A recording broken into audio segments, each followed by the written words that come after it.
Ramai orang rasa susah nak mula simpan emas sebab fikir kena ada duit yang banyak. Tapi sebenarnya, kalau kita konsisten tambah 1 gram je setiap bulan, itu pun dah cukup kuat untuk bina simpanan yang kukuh.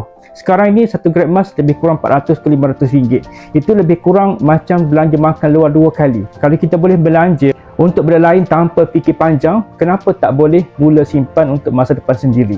Bayangkan kalau kita mula hari ini dan terus konsisten 1 gram setiap bulan, dalam setahun kita dah ada 12 gram. Dalam 5 tahun, 60 gram. Nilainya mungkin dah cecah puluhan ribu ringgit, bergantung pada harga emas pada masa itu.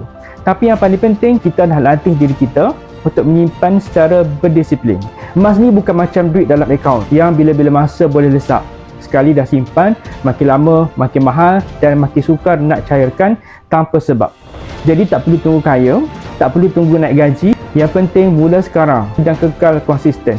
Ingat, orang yang menang bukan orang yang mula besar-besaran, tapi orang yang tak berhenti. Nak saya tunjukkan